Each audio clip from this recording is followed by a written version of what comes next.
मेरी स्क्रीन दिख रही? कोई भी बच्चा अपने आप को अनम्यूट नहीं करेगा। आप सभी को मेरी स्क्रीन दिख रही होगी और मेरी आवाज सही से आ रही है। एक बार सभी लोग चैट सेक्शन में जाएं और मुझे बताएं मेरी आवाज आप तक आ रही है या नहीं, और मेरी स्क्रीन दिख रही है या नहीं दिख रही।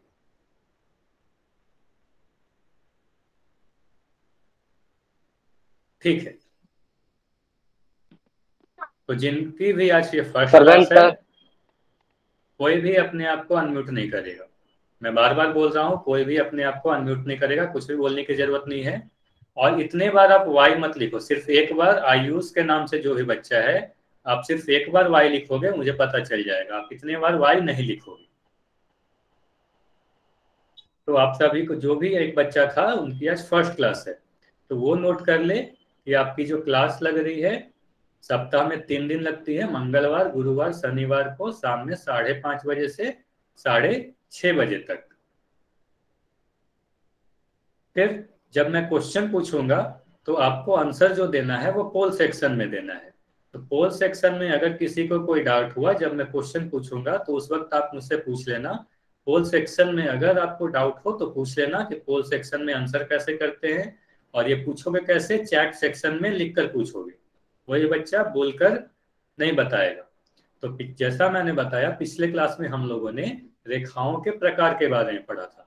अब क्या करते हैं, आपके सामने आपके स्क्रीन पर एक क्वेश्चन दिखेगी, सभी बच्चे जाएंगे पोल सेक्शन में और पोल सेक्शन में जाकर आंसर करेंगे। कोई भी एक भी बच्चा ऐसा नहीं होगा जो चैट सेक्शन में आंसर देगा। कोई किसी को भी चैट सेक्शन में आंसर नहीं देना है, किसी को भी बोलकर आंसर नहीं बताना है। तो अभी आपके स्क्रीन पर एक क्वेश्चन दिख रही है। इस क्वेश्चन में देखो कि इसमें से जो भी क्वेश्चन दी रखी है, 4 आकृति, इसमें समांतर रेखा कौन सी है? तो आप सभी को पता है आंसर कहाँ करना है? पोल सेक्शन में जाना है और पोल सेक्शन में क्वेश्चन दिखेगी, क्वेश्चन नंबर 8, उसका आंसर करे ए, बी, सी या डी।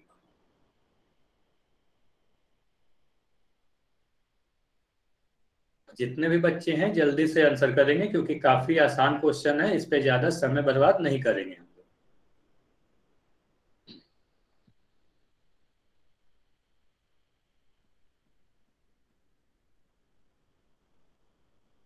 ठीक है, जो भी बच्चे आंसर दे देते हैं, मुझे खुद ब खुद पता चल जाता है कि आपने आंसर दे दिया, तो आपको बताने की भी जरूरत नहीं है। जो भी बच्चे आंसर अब तक नहीं दिए हैं, सभी लोग जाए और आंसर कर दें।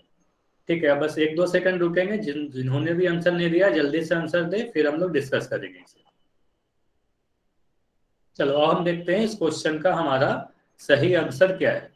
तो इस क्वेश्चन में पूछा जा रहा था कि इनमें से समांतर रेखा यानी पैरेलल लाइंस को पहचानिए। तो यहाँ पर मैक्सिमम जो बच्चों का आंसर आया है वो आंसर आया है बी और डी। तो बी होगा या डी होगा हमारा आंसर, क्योंकि कोई भी बच्चा, काफी कम बच्चे होंगे जो ए या सी बोले होंगे। मैक्सिमम जो आंसर आए हैं वो बी या डी आए हैं। तो बी और डी को अगर डिस्कस करें तो सबसे पहले मैं ऑप्शन बी को ही डिस्कस करता हूं, क्योंकि कुछ बच्चे ऐसे होंगे जो सोच रहे होंगे कि मैंने आंसर बी किया है और हमारा आंसर तो सही होगा। फिर भी मैं उन्हें बता दूं कि इस क्वेश्चन का सही आंसर डी है। तो अब हम देखते हैं कि हमारा आंसर बी गलत क्यों है। तो जब मैं पढ़ा रहा था पिछले क्लास में पैरेलल लाइंस के बारे में, तो पैरेलल लाइंस के बारे में ये बताया था कि जब भी आपको दो रेखा यानी दो लाइंस दी रखी हो, तो पैरेलल यानी समांतर का भी एक चिन्ह होता है। तो बीच में अगर इस तरीके से चिन्ह बना के दे रखी हो, तभी आप बोलोगे कि ये दोनों दी हुई रेखा समांतर है यानी पैरेलल है। तो अगर ऑप्शन बी की बात करूं तो आपको दिख रहा होगा कि ये दोनों समांतर है, बट ये है या नहीं है ये हम कह नहीं सकते, क्योंकि इसमें बीच में कोई तीर की निशान नहीं दे रखी है। तो इसलिए हम क्या कहेंगे, हमारा सही उत्तर क्या होगा? Option number D. जैसा कि आप देख पा रहे होंगे कि आपके पास सही आंसर क्या है, ऑप्शन नंबर डी, क्योंकि इस ऑप्शन में दोनों ही रेखा पर तीर का निशान बना रखा है, दोनों लाइंस पे एरो का निशान बना रखा है बीच में। तो बीच में एरो का जो निशान होता है उससे पता चलता है ये दी गई दोनों लाइंस पैरेलल है यानी समांतर है। इस क्वेश्चन में अगर कोई भी डाउट हो तो आप लोग पूछ सकते हो, अदरवाइज आप वाई लिखोगे चैट सेक्शन में, तो फिर मैं नेक्स्ट क्वेश्चन आपसे पूछूंगा। अगर आप वाई लिखते हो इसका मतलब आप सभी को ये सारी चीजें समझ में आ गई।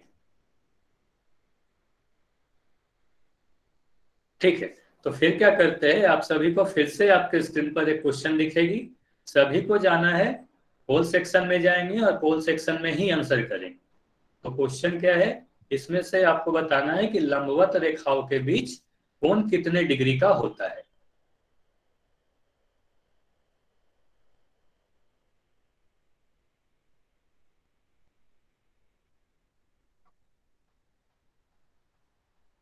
अब आप देखोगे तो पोल सेक्शन में आपको एक क्वेश्चन दिख रहा होगा।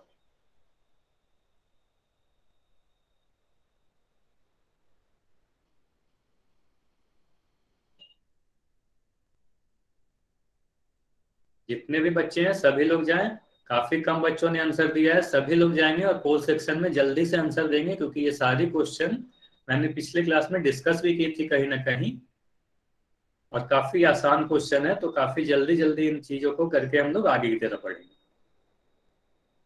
ठीक है, तो अब मैं इस पोल को एंड कर रहा हूं, जो भी अब तक आंसर नहीं दिया है जल्दी से आंसर दे दे, फिर हम लोग आगे की चीज डिस्कस करेंगे, इस क्वेश्चन का सही आंसर को डिस्कस करेंगे। चलिए, तो अब हम लोग देखते हैं इस क्वेश्चन का सही आंसर क्या है। पूछा जा रहा है लंबवत रेखा यानी परपेंडिकुलर लाइंस के बीच कोण कितने डिग्री का होता है या कितना होता है। तो मैंने लंबवत रेखा के बारे में क्या बताया, अगर आपको याद होगा पिछले क्लास की चीज, तो मैंने लंबवत रेखा के बारे में आपको बताया था कि दो रेखाएं अगर लंबवत है, या दो रेखाएं लंबवत कब होगी, अगर वो दोनों एक दूसरे को समकोण पर काटे। क्या बोला मैंने, समकोण पर काटे। और समकोण का मतलब क्या होता है, 90 डिग्री। तो 90 डिग्री का जब कोण बनता है तो उसे हम क्या कहते हैं, लंबवत रेखा। तो अगर पूछा जा रहा है परपेंडिकुलर लाइंस या लंबवत रेखाओं के बीच कोण कितना होता है, तो इस क्वेश्चन का सही आंसर क्या होगा, ऑप्शन नंबर बी यानी 90 डिग्री। तो काफी आसान क्वेश्चन था, ये सारी चीजें आपको ये समझ में आ ही गई होंगी। तो अब क्या करते हैं, अब हम आज की अपनी फर्स्ट टॉपिक स्टार्ट करते हैं। आज हमें क्या पढ़ना है ये देखते हैं। तो आज हमें साइड्स एंड एंगल्स के बारे में पढ़ना है, यानी भुजाएं एवं कोण के बारे में पढ़ना है। तो भुजाएं और कोण किसकी होती है, जैसे मैं अगर आपको याद दिलाऊं, तो जब मैं पहली क्लास पढ़ा रहा था तो फर्स्ट क्लास में ही आपको बताया कि ज्यामिति में हम लोग पढ़ते क्या है, विभिन्न प्रकार की आकृतियों और उससे रिलेटेड उनके गुणों के बारे में पढ़ते हैं। तो कोई भी आकृति की अगर मैं बात करूं, खुली हो या बंद हो, ये भी मैंने बताया था, खुली आकृति क्या होती है और बंद आकृति क्या होती है। तो आकृति खुली हो या बंद हो, अगर वो कुछ रेखा खंडों से मिलकर बनी है तो उन रेखा खंडों को क्या कहेंगे, उस आकृति की भुजा कहेंगे। जैसे अगर मैं यहाँ पर एक त्रिभुज बनाता हूं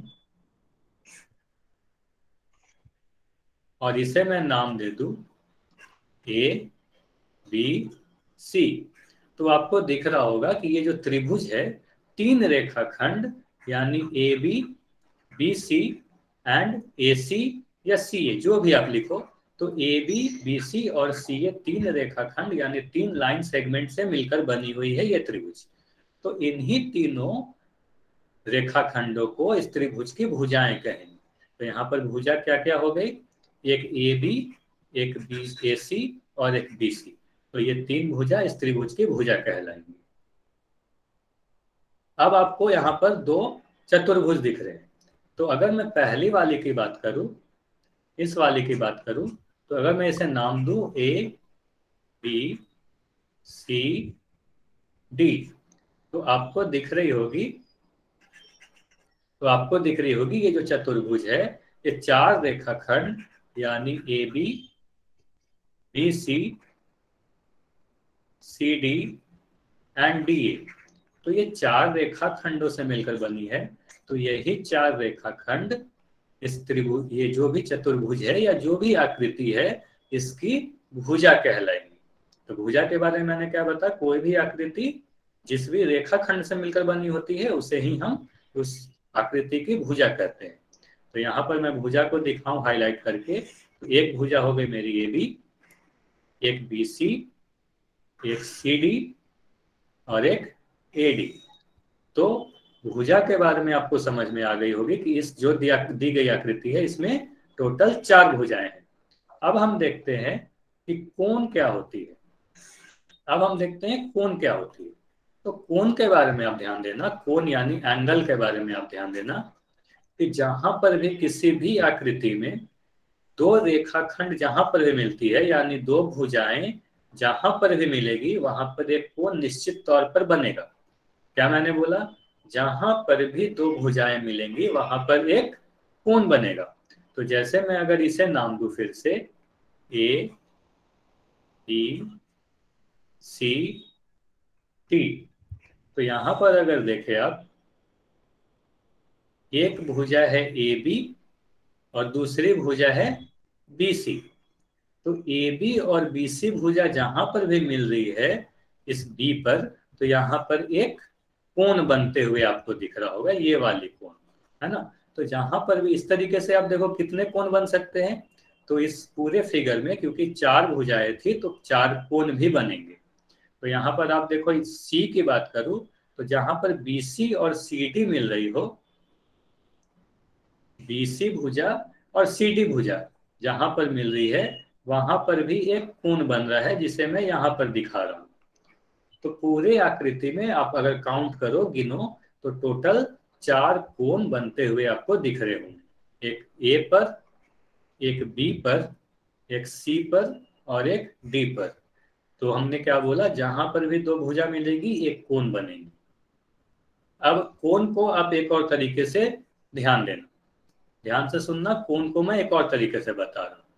कोई भी एक बिंदु, मैंने एक बिंदु ले लिया, इस बिंदु से अगर दो किरण निकल रही है, किरण के बारे में मैंने पिछले क्लासेस में आपको पढ़ा दी थी। तो अगर कोई एक बिंदु से दो किरण निकलेगी तो उसके बीच का जो झुकाव होता है इसे ही हम क्या कहते हैं, कोण कहते हैं। तो दो किरणों के बीच के झुकाव को हम लोग क्या कहेंगे, कोण कहेंगे। तो कोण के बारे में आपको दो चीज ध्यान देना है कि अगर कोई रेखाखंड जहां पर भी दो भुजा मिलेगी किसी आकृति में वहां पर एक कोण बनेगा, पहली बात। दूसरी बात, किरण जहां पर एक बिंदु से अगर दो किरणें निकल रही है तो उनके बीच के झुकाव को कोण कहेंगे। अगर ये दोनों ही तरीके से आपको भुजा और एंगल के बारे में समझ में आ गई, भुजा और कोण के बारे में, तो सभी लोग चैट सेक्शन में जाएंगे और यस लिखेंगे। और कोई भी डाउट है, अगर मैं कहता हूं यस लिखेंगे तो जरूरी नहीं है कि सब लोग यस ही लिखें। अगर कोई डाउट है तो आप डाउट भी लिख सकते हो कि ये चीज मुझे समझ में नहीं आई। तो हर एक बच्चे को समझ में आनी चाहिए। क्रिस कुमार, आपकी जो डाउट है आप चैट सेक्शन में लिख दो। क्रिस कुमार, आपकी जो भी डाउट है, क्या जो समझ में नहीं आई, आप अपना डाउट लिख दो। अब जल्दी से अपना डाउट लिख दो, फिर हम लोग क्लियर कर लेंगे, फिर हम आगे बढ़ेंगे। एंगल, आपको एंगल नहीं समझ में है तो फिर से मैं एंगल के बारे में बता दूं। अब जैसे ये फर्स्ट वाली आकृति देखो जिसमें मैंने भुजा एक्सप्लेन किया था, आप ध्यान से सुनना। तो एंगल के बारे में आप क्या जानोगे, कोण के बारे में। किसी भी आकृति में अगर वो रेखाखंडों से मिलकर बनी हुई है तो जहां पर भी उसकी दो भुजा मिल रही होंगी वहां पर एक कोण बनेगा। आप अगर मैं इसे एक त्रिभुज बनाऊं, मान लो एक त्रिभुज यहाँ पर आपको दिख रही होगी बनते हुए, इसमें अगर मैं आपसे पूछूं कि कितनी भुजा है, तो आप बोलोगे इस त्रिभुज में तीन भुजा है। तो तीन भुजा है तो आप देखो इसे अगर मैं नाम दूं पी क्यू आर, तो आप देखो जहां पर भी पी क्यू भुजा और पी आर भुजा मिल रही है तो यहाँ पर एक कोण बन रहा है। तो इसी तरीके से मैंने बताया जहां पर भी दो भुजा मिलेगी वहां पर एक कोण बनेगा। कृष्ण कुमार, अब बताए आपको ये चीज समझ में आ गई या नहीं आई? जहां पर भी दो भुजा मिलेगी वहां पर एक कोण बनेगा। अगर इस फिगर की बात करूं तो यहाँ पर एक कोण यहाँ बन रहा है, एक कोण यहाँ पर बन रहा है, एक कोण यहाँ पर बन रहा है, एक कोण यहाँ बन रहा है, मतलब ए बी सी डी चारों शीर्षों पर एक एक कोण बन रहा है। तो कोण के बारे में अब आपको समझ में आ गई होंगी कि कोण आपको देखना कैसे है। अगर ये चीज आपको समझ में आ गई है तो अब क्या करना है, सभी को एक क्वेश्चन दिखेगा। तो फिर से आपको आपके स्क्रीन पर एक क्वेश्चन दिखेगी, देखना है कि इस क्वेश्चन में कितने भुजाएं हैं और कितने कोण हैं। तो किसी को भी चैट सेक्शन में नहीं लिखना है, सभी लोग पोल सेक्शन में जाएंगे और पोल सेक्शन में इसका आंसर करेंगे।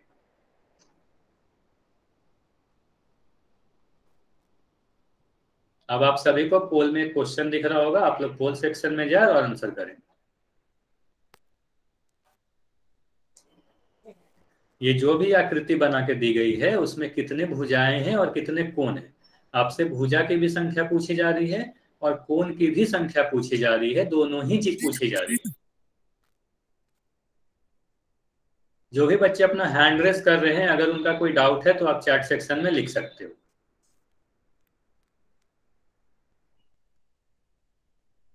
जो दी आकृति है इसमें आपको क्या करना है, भुजाएं और कोण की संख्या बतानी है। जितने भी बच्चे हैं, काफी कम बच्चों ने आंसर किया है अब तक। ठीक है, मैं बार बार यही कहता हूं कि जिसने भी आंसर दे दिया है आपको बताने की जरूरत नहीं है, मुझे पता चल जाती है कि आपने आंसर दे दिया है।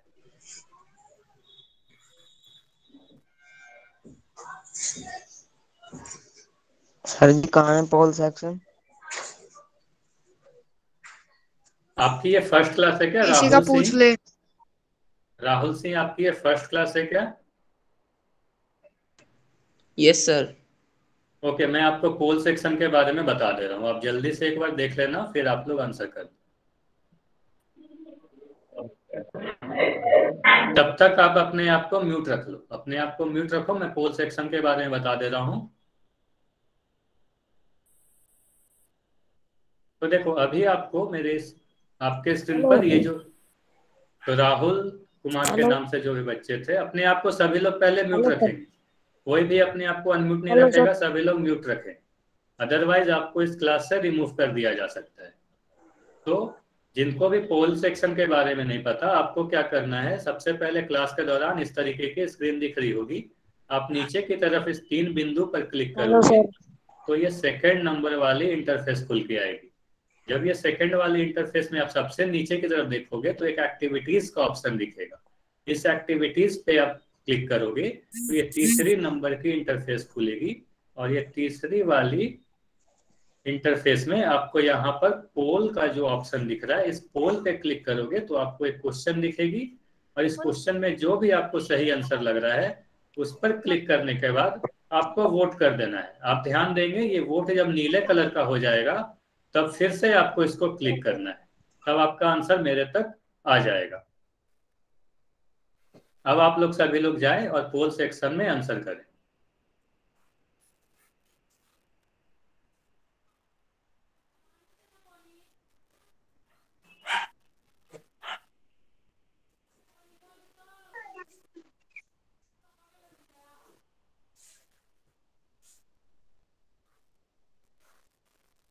राजेश कुमार से जो बच्चा है, अपने आप को म्यूट रखें।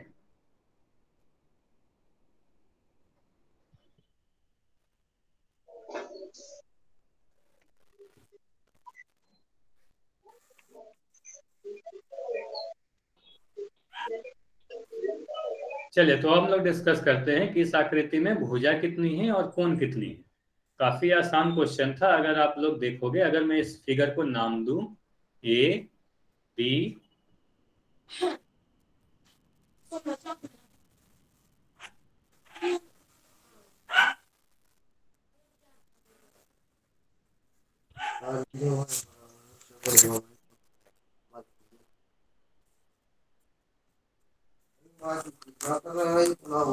सी डी, तो अगर मैं इसे नाम दूं तो यहां पर आपको दिख रही होगी। अभी आप इसका आंसर देख ले, फिर मैं बता दूंगा। अभी सभी लोग ध्यान से सुनेंगे इस क्वेश्चन का सही उत्तर क्या है। तो इस आकृति में आपको दिख रही होगी, मैंने नाम दे दिया। तो आप एक भुजा ए बी को बोल सकते हो, एक भुजा बी सी को बोल सकते हो, एक भुजा सी डी को बोल सकते हो, एक डी को और एक ए को। तो यहाँ पर आप देखो, टोटल ये जो फिगर बन के रखी है, ये जो आकृति बनी हुई है, इसमें टोटल 5 रेखाखंड है, A B B C C D D और ए, मतलब 5 रेखाखंडों से मिलकर बनी है। इसलिए इस फिगर का जो सही भुजा की संख्या है वो ऑप्शन नंबर ए है, 5। क्योंकि बाकी कोई भी ऑप्शन में आपको ये नहीं दिख रहा है कि भुजाओं की संख्या 5 दे रखी है। तो सिर्फ भुजा की संख्या से ही आपको पता चल जाएगी कि इस क्वेश्चन का सही उत्तर क्या है, ऑप्शन नंबर ए। फिर भी अगर मैं कोण की बात करूं तो कोण के बारे में आपको मैंने क्या बताया, जहां पर भी 2 भुजा मिलेगी वहां पर एक कोण बनेगा। तो इसमें अगर मैं कोण को गिनने की कोशिश करूं तो आपको एक कोण यहाँ पर दिखेगा जहां पर भुजा ए और भुजा ए भी मिल रही है। अब जहां पर भुजा ए बी और बी सी मिल रही है वहां पर भी एक कोण दिखेगा। इस तरीके से आप अगर सभी कोण को गिनती करो तो आपको दिख रही होगी 1 2 3 4 5। तो टोटल इस आकृति में टोटल 5 कोण भी है। तो इस पूरे आकृति में 5 भुजा है और 5 कोण है। तो इस क्वेश्चन का सही आंसर क्या होगा? ऑप्शन नंबर ए, यानी भुजाओं की संख्या 5 और कोणों की संख्या भी 5। तो आप सभी लोग अब चैट सेक्शन में जाएं और लिखें ये चीज आपको समझ में आ गई या नहीं आई। इस क्वेश्चन में कोई डाउट रह गया या आपको समझ में आ गई? और जो भी बच्चे अपने आप को अनम्यूट कर रहे हैं उनको मैं बता दूं आपको म्यूट रखना है, सभी को पूरे क्लास के दौरान म्यूट रखना है। ठीक है, तो अब हम लोग क्या करेंगे, फिर से आपके स्क्रीन पर एक क्वेश्चन दिखेगा। आप सभी को पोल सेक्शन में जाना है और पोल सेक्शन में ही आंसर करना है। जिनको भी पोल के बारे में नहीं पता, मैंने अभी अभी आपको बताया था, 3 नीचे आप देखो स्क्रीन के तरफ, तो 3 बिंदु होगी, 3 बिंदु पे क्लिक करोगे एक एक्टिविटीज का ऑप्शन आएगा। एक्टिविटीज पे क्लिक करोगे पोल का ऑप्शन आएगा, फिर उस पोल पे क्लिक करोगे तो आप आंसर कर पाओगे। तो आप सभी को एक क्वेश्चन दिखेगा, इस क्वेश्चन में आपको सिर्फ कोणों की संख्या पूछी जा रही है। इस आकृति में कोण कितने हैं?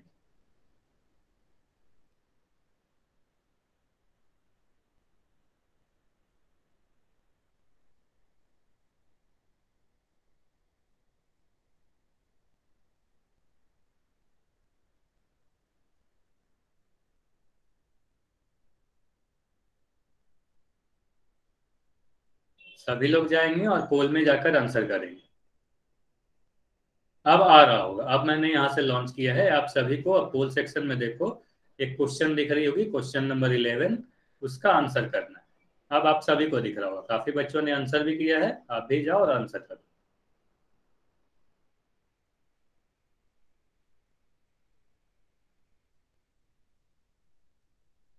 इसमें आप टाइम ले सकते हो, इस क्वेश्चन में कोई भी हड़बड़ी नहीं करेगा, सभी लोग ध्यान से देखेंगे कि इस फिगर में कितने कोण हैं। अगर आप जल्दीबाजी करोगे तो हो सकता है इस क्वेश्चन को गलत कर दो, इसलिए मैं इतना समय भी दे रहा हूं। आपको क्या करना है, ध्यान से देखना है इस आकृति को और इसमें बताना है कि इस आकृति में कितने कोण हैं।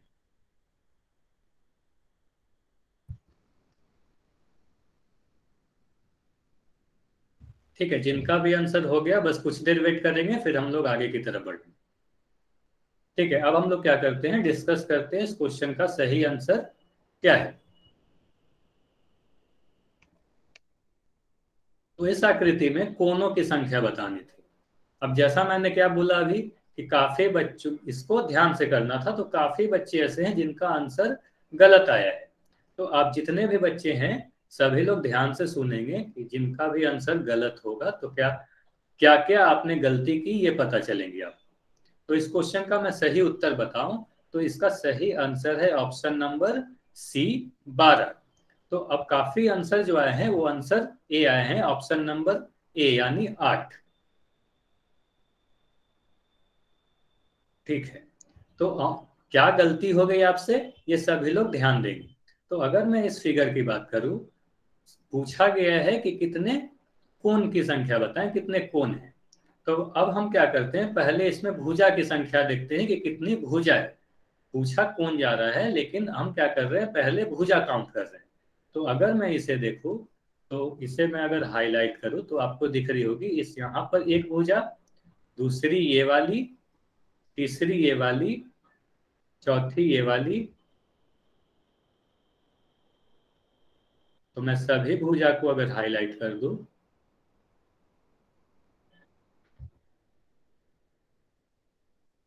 तो इस तरीके से ये आकृति बना रखी है। अगर आप इसे काउंट करना स्टार्ट करो तो आपको दिख रही होगी 1 2 3 4 5 6 7 8 9 10 11 12। तो इस आकृति जो है इसमें 12 भुजाएं हैं। पर इस आकृति में हमसे क्वेश्चन में जो है भुजाओं की संख्या नहीं कोणों की संख्या पूछी गई थी। तो मैंने अभी जब कोण पढ़ा रहा था तो मैं आपको क्या बताया कि जहां पर भी दो भुजाएं मिलेगी वहां पर एक कोण बनेगी। तो अगर मैं भुजा 1 और भुजा 2 को ध्यान से देखूं तो भुजा 1 और 2 जहां पर मिल रही है ये वाली एक कोण बन रही है। उसी तरीके से भुजा 1 और भुजा 12 जहां पर मिल रही है वहां पर भी एक कोण बन रही है। तो दो कोण आपको दिख गए यहाँ पर। इसी तरीके से एक कोण 3 और 4 नंबर की भुजा के मिलने से बन रही होगी, एक 4 और 5 के मिलने से बन रही होगी।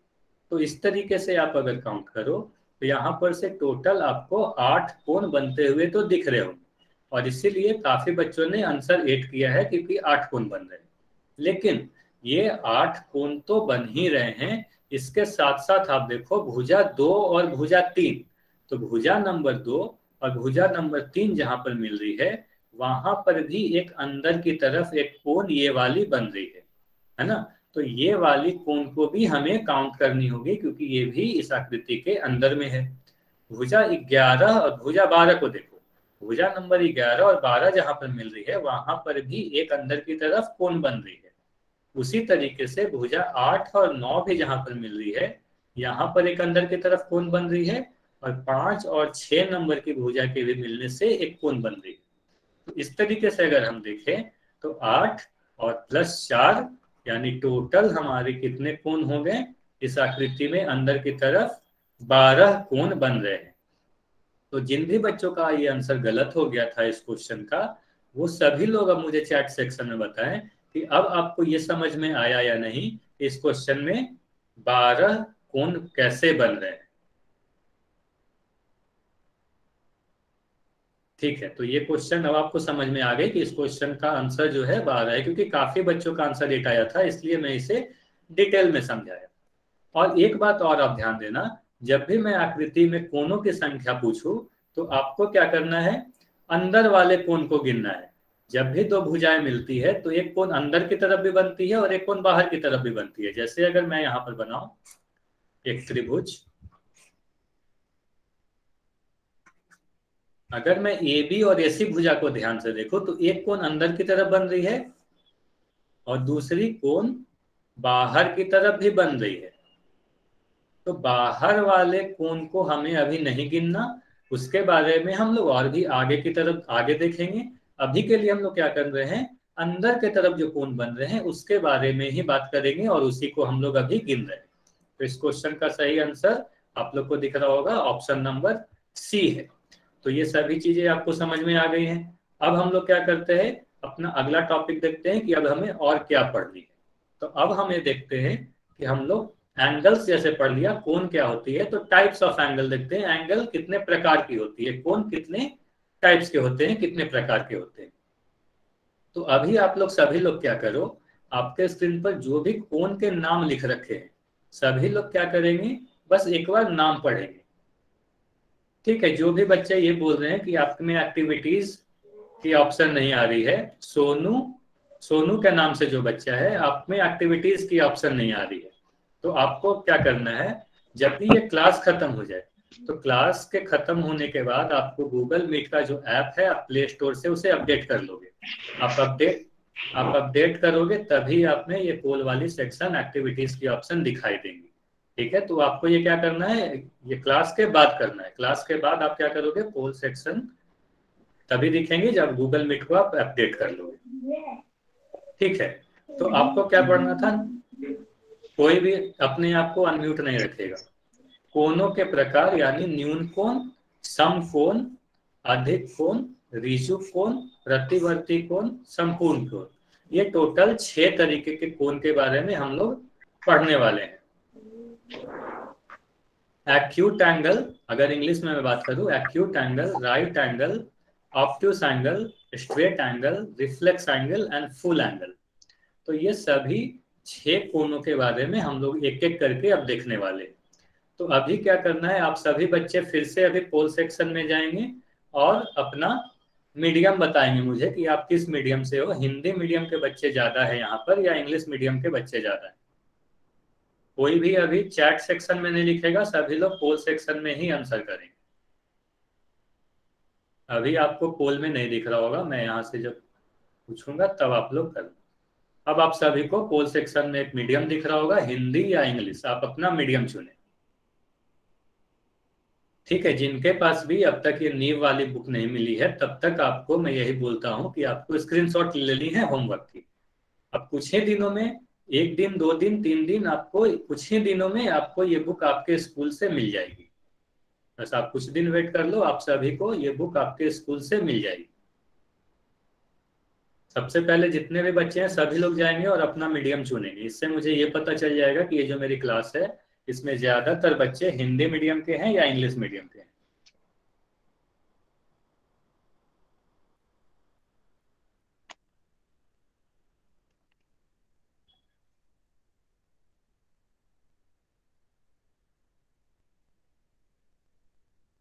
अभी भी काफी बच्चों ने आंसर नहीं दिया है। सबसे पहले अपना मीडियम चुन ले कि आप हिंदी मीडियम के स्टूडेंट हो या इंग्लिश मीडियम के स्टूडेंट।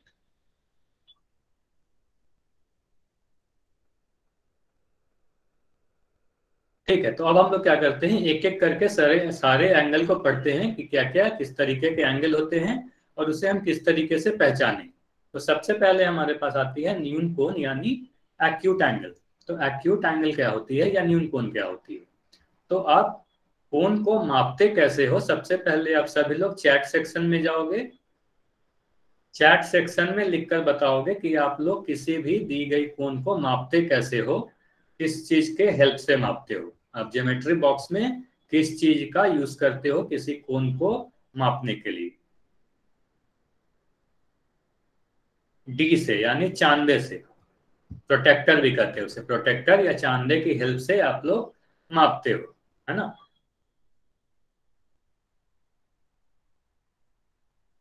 ठीक है, तो आप लोग चांदे की हेल्प से, डी की हेल्प से मापते हो। ठीक है, तो अगर कोई कोण ऐसा हो जिसे आप चांदे की हेल्प से मापो या प्रोटेक्टर की हेल्प से मापो और उसका माप 0 डिग्री से बड़ी हो और 90 डिग्री से छोटी हो।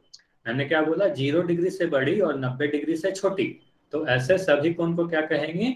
न्यून कोण कहेंगे। ये सभी चीजें बस आपको अपने नोटबुक में लिख लेनी है। आप लोग को पूरा डेफिनेशन नहीं लिखना है, बस आपको क्या लिखना है, न्यून कोण में क्या लिखना है, 0 डिग्री से बड़ी और 90 डिग्री से छोटी। और इस तरीके की एक आकृति आप बना दोगे तो आपको ये समझ में आ जाएगी कि यह एक न्यून कोण इस तरीके का दिखता है। तो न्यून कोण क्या होगी? ऐसे कोण जिसका माप 0 डिग्री से बड़ी हो और 90 डिग्री से छोटी हो। तो आप सभी लोग ये बताएं, अगर मैं 47 डिग्री की बात करूं तो ये एक न्यून कोण है या नहीं है? यस या नो? अगर 47 डिग्री की बात करूं तो 47 डिग्री न्यून कोण है या नहीं है, एक्यूट एंगल है या नहीं? तो न्यून कोण है। क्यों? क्योंकि ये 0 से बड़ी है और 90 से छोटी है। 0 से 90 के बीच में, 0 to 90 के बीच में अगर लाई कर रही है तो यह एक न्यून कोण होगी। तो इसलिए हम कहेंगे यह एक न्यून कोण है। अगर आप इस कोण को भी अगर मापोगे चांदे की हेल्प से तो भी आपको ये दिखेगा, ये हो सकती है 45 डिग्री, 50 डिग्री, कुछ भी हो सकती है। तो इसे हम क्या कहेंगे? एक एक्यूट एंगल है, न्यून कोण है। अब हम देखते हैं समकोण क्या होती है, यानी राइट एंगल क्या होती है। तो राइट एंगल या समकोण के बारे में अगर याद हो, जब भी समकोण आप देखो तो समकोण मैंने एक बार और भी बताया था जब हम लंबवत रेखा के बारे में पढ़ रहे थे।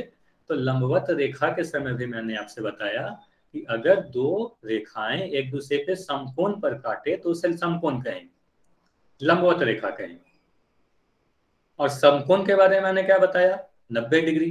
तो समकोण का मतलब क्या होता है? अगर दो किरण के बीच या दो रेखाओं के बीच 90 डिग्री का कोण बने, एग्जैक्ट 90 डिग्री का कोण अगर बना हुआ है तो हम क्या कहेंगे? वह समकोण है। तो अगर कोई एंगल कोण ऐसा है जिसका माप 90 डिग्री है तो उसे हम क्या कहेंगे? समकोण कहेंगे। इसका एक स्पेशल नाम है। समकोण में एक चीज और आप ध्यान देना, अगर मैं इसे इस तरीके से लिखूं ओ ए बी, तो दो किरण दो रेखा के बीच समकोण तभी आप कहोगे जब ये वाली निशान आपको बना के दे रखी हो। अगर मैं इस तरीके से बना दूं, सभी लोग ध्यान से सुनेंगे क्योंकि काफी लोग इसमें गलती भी करते हैं।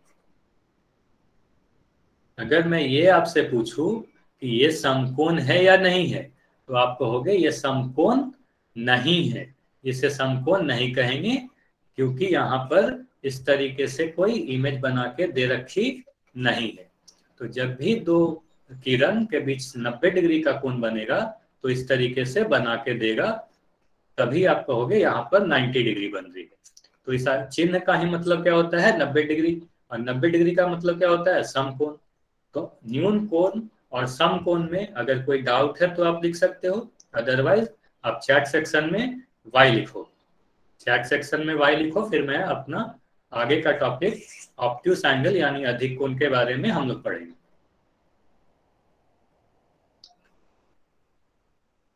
सुमित कुमार, आपने नो लिखा है, आपका कोई डाउट है तो आप लिख सकते हो। अगर आप नो, मैं कभी भी ये नहीं कहता कि आप एन लिखो या नो लिखो, मैं इसलिए नहीं कहता क्योंकि जैसे ही आप एन लिखो तो मुझे ये नहीं पता चलता कि आपका क्या डाउट है। तो मैं ये कहता हूँ कि अगर कोई डाउट नहीं है तो आप यस लिख दो, समझ में आ गई, और अगर डाउट है तो अपना डाउट लिख दो, कि जो भी डाउट है वो डाउट लिख दो। ठीक है, आपका कोई डाउट नहीं है, आपने ये लिखा, कोई बात नहीं। तो हम लोग क्या कर रहे थे, न्यून कोण और समकोण के बारे में हम लोग समझ गए कि अगर 0 डिग्री से 90 डिग्री का माप हो तो न्यून कोण, 90 डिग्री हो तो समकोण। अब 90 डिग्री की आगे की बात करते हैं कि अगर कोई कोण जिसका माप 90 डिग्री से भी ज्यादा हो जाए तो उसे क्या कहेंगे। अगर कोई कोण जिसका माप 90 डिग्री से ज्यादा है लेकिन 180 डिग्री से कम है तो उसे हम क्या कहते हैं, अधिक कोण या ऑब्ट्यूस एंगल। अपने आप को कोई भी अगर अनम्यूट करता है तो पूरे क्लास को उसकी स्वर सुनाई देती है, तो कोई भी अपने आप को अनम्यूट नहीं करेगा। तो अधिक कोण किसे कहेंगे, 90 डिग्री से बड़ी होनी चाहिए और 180 डिग्री से छोटी होनी चाहिए। दो रेखा, दो रेखाखंड या दो किरण, कुछ भी आप लो, अगर उन दोनों के बीच जो कोण बन रही है उसका माप 90 डिग्री से तो बड़ी होनी चाहिए और 180 डिग्री से छोटी होनी चाहिए, तो ऐसे कोण को हम क्या कहेंगे, अधिक कोण यानी ऑब्ट्यूस एंगल कहेंगे। अब 180 डिग्री का मैंने यहाँ पर जिक्र किया, तो सबसे पहले हम ये देखना होगा कि 180 डिग्री क्या करते हैं। तो पहले अधिक कोण पढ़ लेते हैं, इसके जस्ट बाद जब हम 180 डिग्री पढ़ेंगे तो ये चीज आपको और आसानी से समझ में आ जाएगी। तो यहाँ पर अगर मैं ये नाम दूं 0 O A और B, अगर इसे मैं मापने की कोशिश करूं कि ये कितने डिग्री की कोण बन रही है,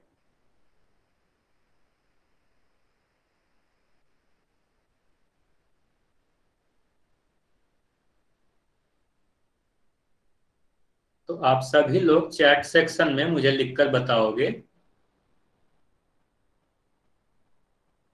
कि जो OAB है, एंगल BOA, इसमें कितने डिग्री की कोण बन रही है। सभी लोग ध्यान से देखेंगे और मुझे देखकर बताएंगे कितने डिग्री की कोण बन रही है।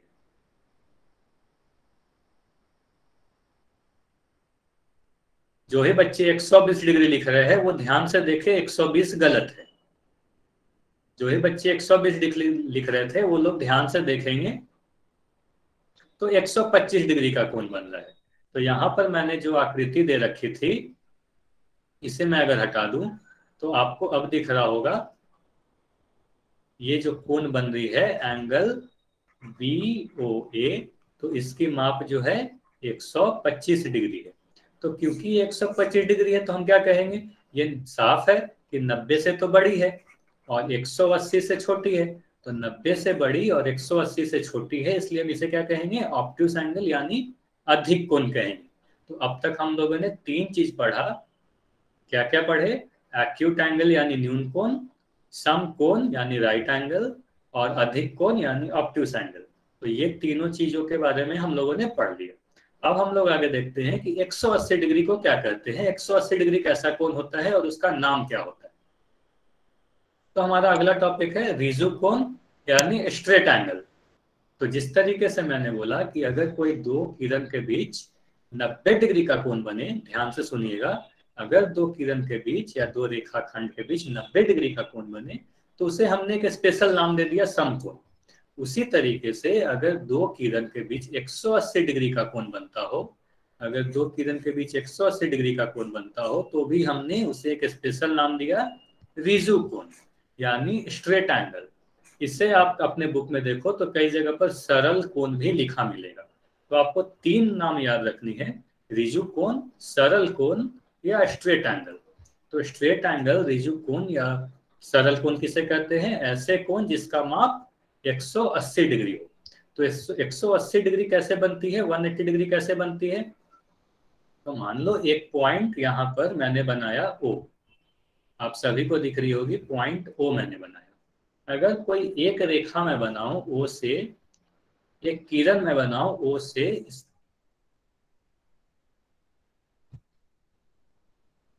इस दिशा में बढ़ने वाली, तो एक इस दिशा में मैंने बनाई एक किरण OA। अगर इसी के विपरीत दिशा में मैं एक दूसरी किरण बनाऊं, ठीक इसके विपरीत दिशा में O बिंदु से ही, तो दूसरी जो किरण आपको दिख रही है OB, तो OA और OB क्या है, दोनों विपरीत दिशा में दो किरण निकल रही है। आप अगर ध्यान से देखो तो मेरी पेन अगर आप सभी को दिख रही है तो कुछ इस तरीके से, एक अगर ऊपर की तरफ जा रही है तो दूसरी नीचे की तरफ जाएगी, या इस तरीके से। तो एक इस दिशा में जा रही है और एक उसके जस्ट विपरीत दिशा में जा रही है। तो अगर एक बिंदु से दो किरण बिल्कुल विपरीत दिशा में निकले, तो यहाँ पर इन दोनों किरणों के बीच में जो कोण बनती है, इस कोण को हम क्या कहते हैं, 180 डिग्री करते हैं, 180 डिग्री करते हैं। मैं इस कोण की बात कर रहा हूं। तो इस कोण को कितना माप होगा, 180 डिग्री, और इसका माप होगा 180 डिग्री, और इसका नाम क्या होता है, रिजु कोण या सरल कोण, और इंग्लिश में बात करें तो स्ट्रेट एंगल्स करते हैं इसे। तो स्ट्रेट एंगल में कोई भी डाउट है तो आप लिख सकते हो, अदरवाइज आप बता सकते हो कि आपको समझ में आ गया। स्ट्रेट एंगल रिजु कोण तक आप समझ में आ गया तो आप लोग बता सकते हो कि आपको समझ में आ गया। तो अब तक हम लोग ने 4 कोण के बारे में पढ़ लिया, ठीक है। तो आपको ये चारों चीज समझ में आ गई है, न्यून कोण, अधिक कोण, समकोण और रिजु कोण के बारे में। अब हमारा जो अगला टॉपिक है वो प्रतिवर्ती कोण यानी रिफ्लेक्स एंगल है। तो रिफ्लेक्स एंगल यानी प्रतिवर्ती कोण को पढ़ने के पहले हम लोग देखते हैं संपूर्ण कोण क्या होती है। तो संपूर्ण कोण यानी फुल एंगल पहले पढ़ लेंगे, उसके बाद देखेंगे प्रतिवर्ती कोण यानी रिफ्लेक्स एंगल क्या होती है। तो मान लो अगर मैं ये बोलूं, एक बिंदु से एक किरण कुछ इस दिशा में जा रही है, सभी लोग ध्यान से सुने। तो ये मैंने क्या कहा, OA, एक किरण इस दिशा में जा रही है। अब दूसरी किरण जो है इसी के ऊपर जा रही है, इसी के ऊपर मैं एक और किरण बनाऊं, बिंदु O से ही निकलने वाली एक और किरण है, बिंदु O से ही इसी के ऊपर एक और दूसरी किरण OB है।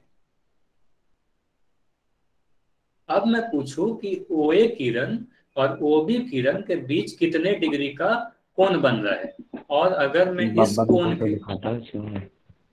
इस कोण की बात करूं तो इस कोण को हम लोग क्या कहते हैं, पूर्ण एंगल या संपूर्ण एंगल या फुल एंगल, और इसका माप कितना होता है, 360 डिग्री। तो 360 डिग्री के बराबर जो कोण होगी उसे हम क्या कहेंगे, संपूर्ण एंगल यानी फुल एंगल कहेंगे। आप इसे एक और तरीके से देख सकते हो, जैसे मैंने 180 डिग्री यानी रिजु कोण के बारे में बताया, कि रिजु कोण बताते हुए मैंने ये बताया कि अगर हमारा ये एक बिंदु है O, तो ये ऊपर की तरफ जो कोण बनती है, ये ऊपर की तरफ आप बोलो तो 180 डिग्री बनती है।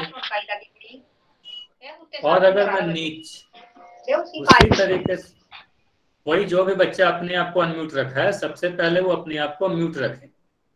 तो यहाँ पर आपको दिख रही होगी ऊपर की तरफ 180 डिग्री बन रही है, और उसी तरीके से नीचे की तरफ भी 180 डिग्री बन रही है।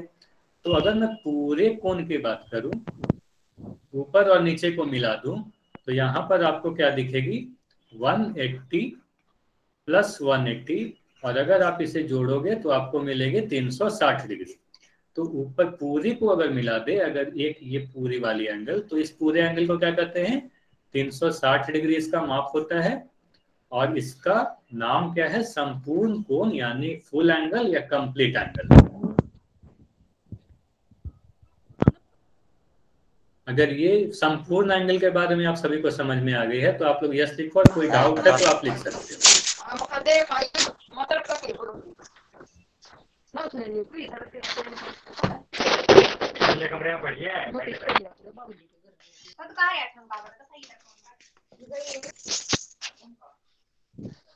कोई एक बच्चा है जो अपने आप को अनम्यूट कर रखा है, उससे पूरी क्लास डिस्टर्ब हो रही है। राकेश भाटिया के नाम से जो बच्चा है अपने आप को म्यूट रखे। राकेश भाटिया के नाम से जो भी बच्चा है अपने आप को म्यूट रखे, अदरवाइज आपको इस क्लास से निकाल दिया जाएगा।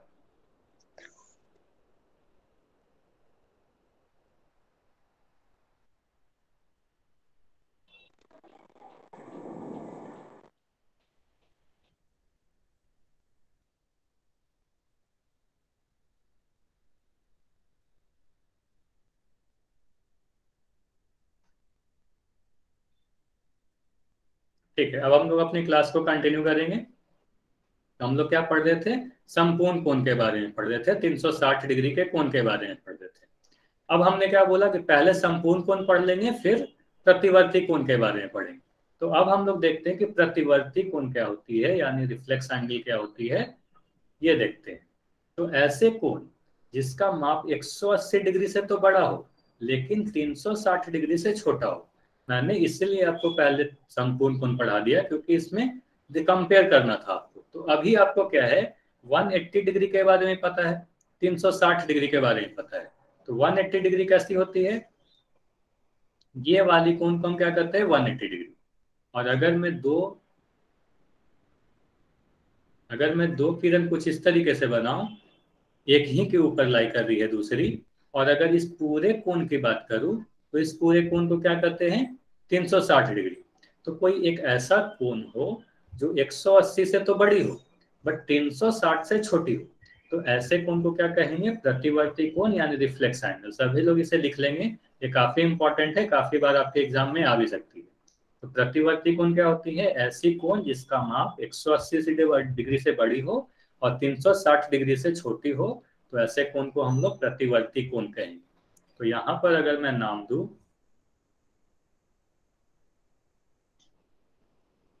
ओ ए बी, और अगर मैं ऊपर वाले कोण की बात करूं, ये वाले कोण की बात करूं, तो आपको क्या दिख रहा होगा, ये 180 डिग्री से बड़ी है। आप सोचो कि ये 180 डिग्री से बड़ी क्यों है? क्योंकि अगर मैं यहां पर एक और लाइन कुछ इस तरीके से बना दूं जिसका नाम मैंने एम दे दिया। सभी लोग ध्यान से सुनेंगे, यहाँ पर आप सभी को काफी चीजें समझनी है। अगर मैं इस कोण की बात करूं, जहां पर मैं अभी हाईलाइट कर रहा हूं, मेरी पेन को देखना, सिर्फ इतनी कोण की बात करूं, तो ये वाली कोण कितनी होगी, ये होगी 180 डिग्री। फिर से मैं दिखा रहा हूं, ये वाली कोण की मैं सिर्फ बात करूं तो ये कोण होगी 180 डिग्री। और इसमें कुछ और इसमें ऐड हो रहा है, ये वाली अगर मैं इस पूरी की बात करूं यहां से, तो 180 में कुछ ऐड हो रहा है। तो 180 में कुछ ऐड हो रहा है, इसका मतलब ये पता चल रहा है कि 180 डिग्री से तो बड़ी है हमारी ये वाली जो कोण है, ये वाली जो कोण है ये 180 डिग्री से तो बड़ी है, 360 से छोटी कैसे है? अगर मैं पूरी इस कोण की बात करता तो ये पूरी कोण 360 डिग्री होती, लेकिन हम लोग बात क्या कर रहे हैं, सिर्फ ये वाली कोण की। तो साफ जाहिर है कि ये 180 डिग्री से तो बड़ी है और 360 डिग्री से छोटी है। तो ऐसे कोण जिसका माप 180 से बड़ी हो, 360 से छोटी हो, तो ऐसे कोण को क्या कहते हैं, रिफ्लेक्स एंगल यानी प्रतिवर्ती कोण कहते हैं। तो रिफ्लेक्स एंगल में कोई भी डाउट है तो आप चैट सेक्शन में लिख सकते हो, अगर डाउट नहीं है तो आप यस लिख सकते हो।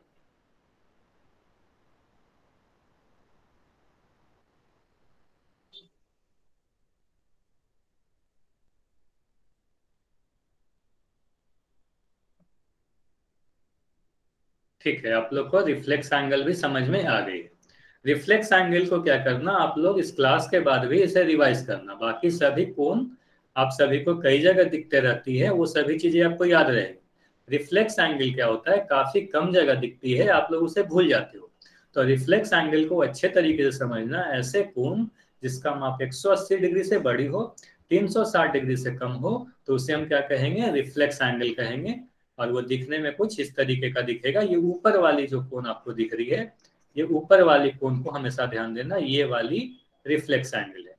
अब आप सभी लोग चैट सेक्शन में जाएंगे और चैट सेक्शन में बताएंगे इस वाली कोण के बारे में, नीचे जो मैंने हाईलाइट कर रहा हूं। इस वाले के बारे में बताओ कि ये कैसे कोण है, इसको आप क्या नाम दोगे? न्यून कोण, अधिक कोण, समकोण, ऋजु कोण या समकोण कोण? नीचे वाली की मैं बात कर रहा हूं, यहां पर नीचे वाली कैसी कोण है?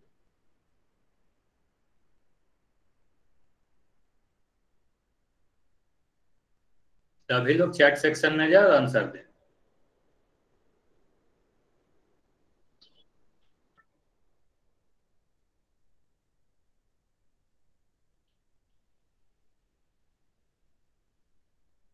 ऑब्ट्यूस एंगल यानी अधिक कोण। तो अगर मैं ये बात करूं इस कोण के बारे में, तो ये कोण क्या है? अधिक कोण, यानी ऑब्ट्यूस एंगल है। और अगर इस कोण की बात करूं ऊपर वाले की, तो ऊपर वाली कौन सी कोण है? प्रतिवर्ती कोण है, यानी रिफ्लेक्स एंगल है। तो ये सारी चीजें आपको समझ में आ गई। अब आपके स्क्रीन पर घड़ी की तीन इमेज दिख रही है। तो हम लोग ये देखते हैं कि घड़ी में दो सुइयों के बीच कैसे कैसे किस किस प्रकार की कोण बनती है। तो आपको क्या करना है, सभी को मैं कुछ नहीं बताऊंगा, आप सभी लोग चैट सेक्शन में ही आंसर करेंगे। जिसके बारे में पूछूंगा उसी इमेज के बारे में बताएंगे। सभी को मैं नंबर कर दे रहा हूं, 1 नंबर, 2 नंबर और 3 नंबर। सभी लोग 2 नंबर के बारे में बताएं। जब घड़ी में 3 बजती है तो 3 बजे कैसी कोण बनती है? न्यून कोण, समकोण, अधिक कोण, ऋजु कोण या समकोण कोण? तो 2 नंबर के बारे में आप सभी को बताना है। समकोण बनती है। ठीक है, सभी बच्चों के आंसर सही आ रहे हैं। तो घड़ी में जब 3 बजती है तो इन दोनों सुइये के बीच जो माप होती है वो 90 डिग्री की होती है, इसलिए इसे हम कहेंगे समकोण बन रही है। अब आप सभी लोग को क्या करना है, फिगर नंबर 1 को देखना है, यानी 2 बजे। जब घड़ी में 2 बज रही होगी, अब आप लोग कोई भी 2 नंबर को नहीं देखेगा, सभी लोग 1 नंबर वाली को देखो। 1 नंबर वाले में 2 बज रहे हैं, तो 2 बजे मिनट की सुई और घंटे की सुई के बीच कैसा कोण बन रहा है? तो न्यून कोण बन रहा है, क्योंकि आपको दिख रहा होगा कि यहाँ पर ये जो कोण है ये 0 डिग्री से तो बड़ी है और 90 डिग्री से छोटी है, तो इसलिए हम क्या कहेंगे, इसे न्यून कोण कहेंगे, यानी एक्यूट एंगल कहेंगे। सभी बच्चों को आंसर बिल्कुल सही आ रहे हैं। अब आप सभी लोग 3 नंबर वाली इमेज को देखोगे और ये बताओगे कि ये 3 वाले में कैसी कोण बन रही है। जब घड़ी में 5 बजती है तो घंटे के सुई और मिनट के सुई के बीच कैसी कोण बनती है? अब 3 नंबर वाले के आंसर देंगे।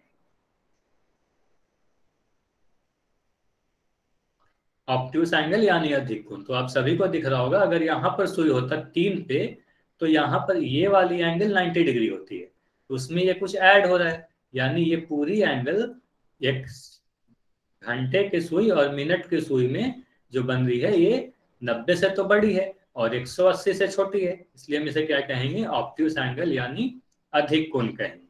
तो ये सारी चीजें आपको समझ में आ गई है। अब क्या करते हैं, आपको होमवर्क देते हैं।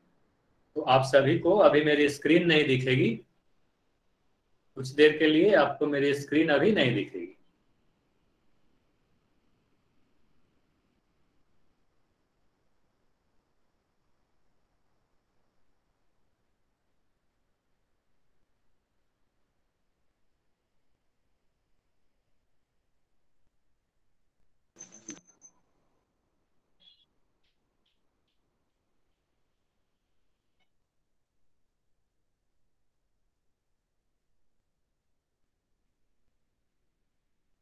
तो आज का जो आपका होमवर्क है, आप लोग ये बताओगे मेरी आवाज सुनाई दे रही है या नहीं अभी आपको? सभी लोग चैट सेक्शन में लिखकर बताएंगे मेरी आवाज सुनाई दे रही है या नहीं दे रही।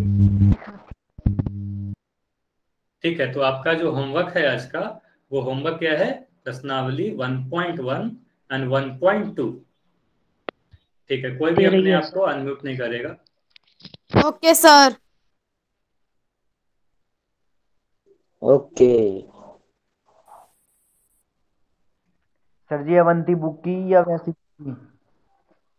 हेलो। कोई भी अपने आप को अनम्यूट नहीं करेगा। अभी मैं ट्राई कर रहा हूँ अपने सर जी, स्क्रीन अवंती बुक में है जो 1.1 एंड 1.2। हाँ, नींव जो पुस्तिका है नींव वाली, उसमें जो एक्सरसाइज 1.1 है और 1.2, अगर आपके पास संकल्प पुस्तिका है तो ये बुक अलग है।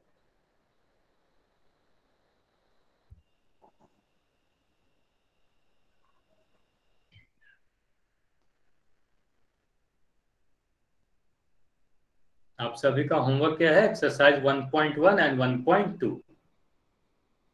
ठीक है, आप सभी को कुछ दिनों में ही मिल जाएगी, सभी को ये बुक मिलने ही वाली है। कुछ ही दिन में हमारी टीम के द्वारा आप सभी तक ये बुक पहुंचा दी जाएगी।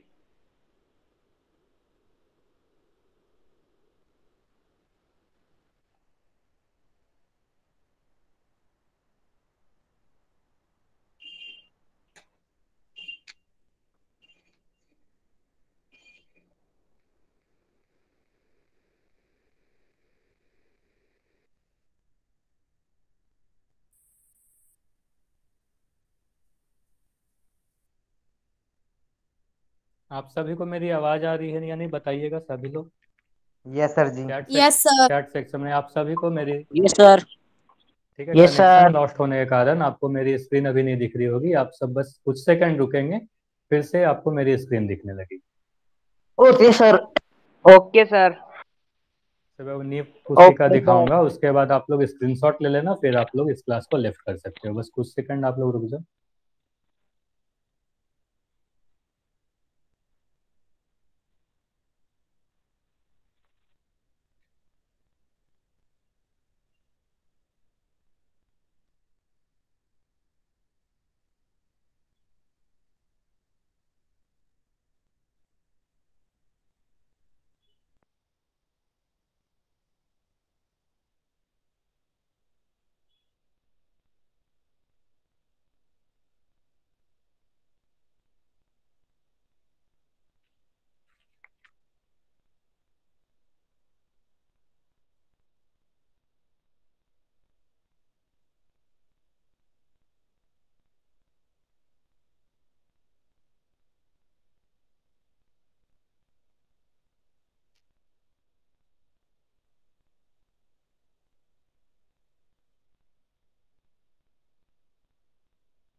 अब आप सभी को मेरे,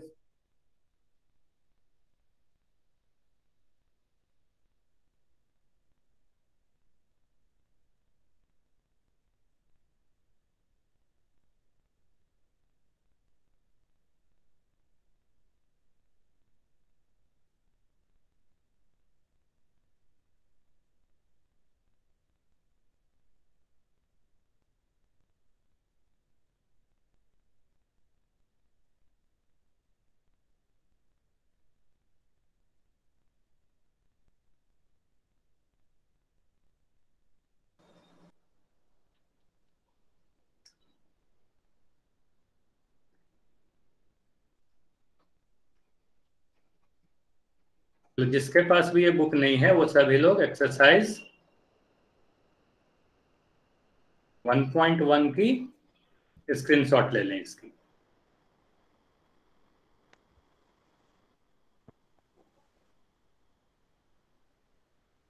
अब मेरी आवाज आप सब तक पहुंच पा रही होगी, आप सभी लोग मुझे सुन पा रहे हो?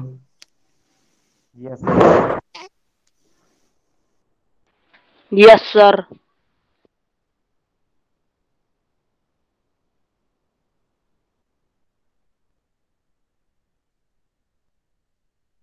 अगर आप लोगों ने स्क्रीनशॉट ले लिया तो मुझे बता देना, फिर से मैं एक्सरसाइज 1.2 कर दूंगा, उसकी स्क्रीनशॉट ले लेना। यस सर जी। जिसके पास है उनको स्क्रीनशॉट लेने की कोई जरूरत नहीं है, जिनके पास भी ये बुक नहीं है बस उन्हें स्क्रीनशॉट लेना है। सर ठीक है। जी मेरे अब पास ये वाली अवंती की है दूसरी। संकल्प वाली होगी, आप सभी के पास अवंती संकल्प बुक होगी। तो ये वाली मैं कई बार बोल रहा हूँ, जिनके पास भी ये बुक नहीं है कुछ ही दिनों में आप सभी को आपके स्कूल में ही मिल जाएंगी। आपको कहीं जाने की जरूरत नहीं है, आप सभी को आपके स्कूल में मिल जाएंगे। तो एक्सरसाइज 1.1 एंड 1.2 के स्क्रीनशॉट ले लो तब तक, और सभी लोग को ये बनानी है। जिसके पास बुक है वो अपने बुक में ही बनाएंगे, और जिसके पास नहीं है वो किसी एक कॉपी में बनाएंगे।